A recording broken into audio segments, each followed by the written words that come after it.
sports page with the Orlando Sentinel and FM 96.9 The Game's Mike the Bulldog Bianchi. On JRR. Mike the Bulldog Bianchi's sports page brought to you each morning by Kaufman and Lind Injury Attorneys. Bulldog, oh my goodness, where would you like to begin? We have a plethora of things to discuss this morning. Well, let's start with the NCAA brackets are out. Bracketology is here, baby. The field is set. 3 state teams going to the big dance. Florida, FAU, and Stetson.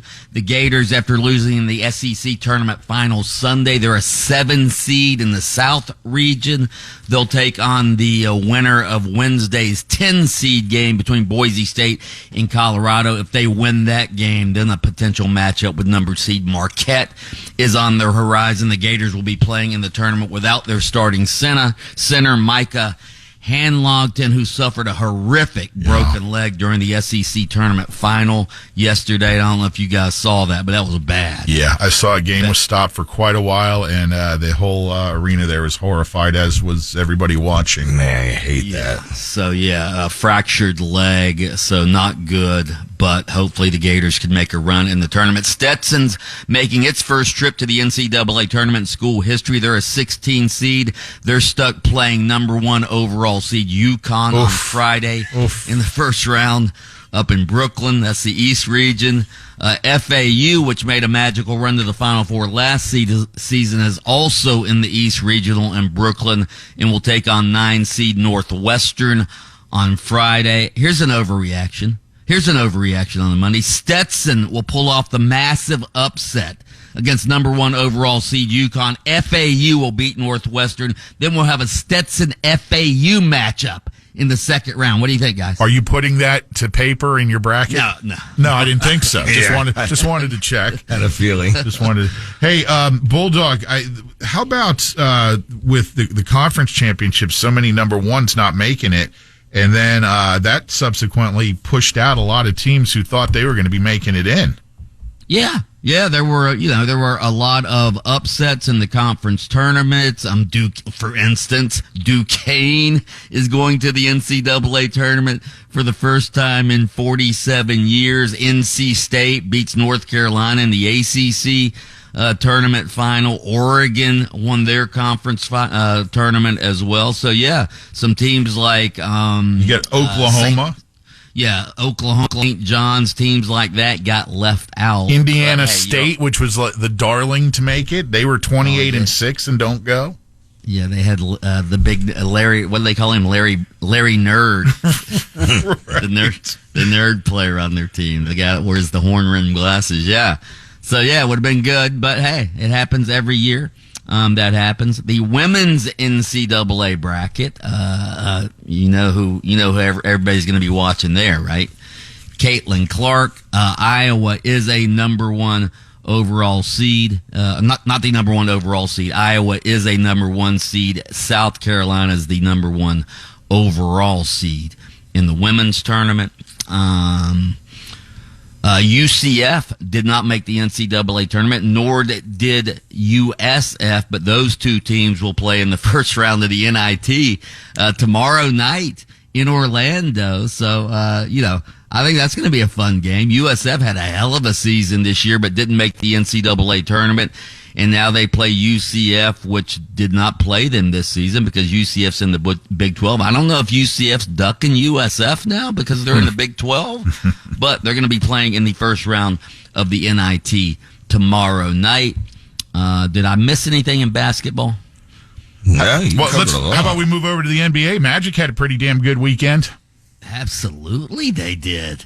Magic swept the Toronto Raptors over the weekend. They now have 40 wins. They haven't had 40 wins in 5 years. They're 40-28 now. So, they beat the Raptors. That was the beginning, by the way, of an 8-game homestand for the Magic, and they play really well at home.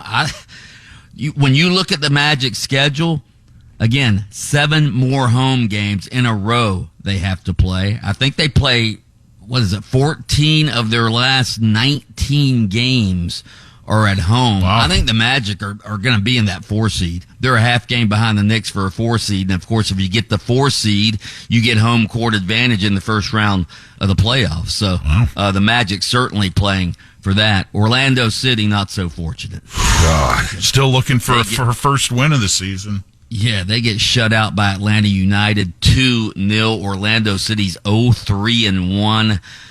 They haven't had a 3-game losing streak in the regular season since 2 years ago. They're the lowest score, tied for the lowest scoring team in the league, so they need to get it together.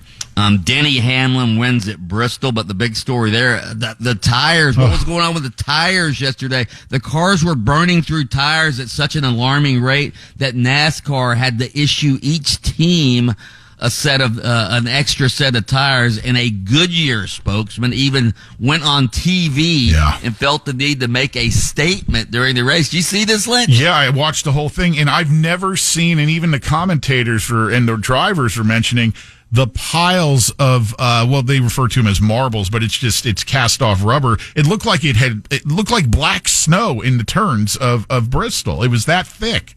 It was crazy. It was like shredded cheese coming off the tires. Well, what is it? What was the cause? Is it heat? Just the tires? Goodyear probably just didn't come with the right compound for those conditions, and it was off. And plus, the track at Bristol had some sort of new compound resin. on Resin, it as well. yeah. So that was but Denny Hamlin ends up winning the race. He of course got booed because he's NASCAR's biggest villain. Well, he was pretty crappy there last year when he won. He goes, "I just beat your favorite driver," and that's fans don't forget. So. That's pretty good. Yeah. How about the chef, dude? What about the chef, huh? The chef cooking up another victory at the Players' Championship. No player in history has ever won back-to-back Players Championships. The chef won it last year, and he came from 5 back, which tied a final round record. He rallies from 5 back yesterday to win the Players' Championship. Wow. Hey. This guy is unbelievable. He wins the Arnie last week going away against the stacked field. Then he rallies to win the Players against the stacked field. I tried to tell you guys last week my overreaction. This guy's going to win 2 or 3 majors this year. Hey, I bet Wyndham Clark did not sleep a wink last night. In fact, I bet he's in a bed somewhere right now, eyes wide open, just staring at the ceiling, stewing. Oh, God.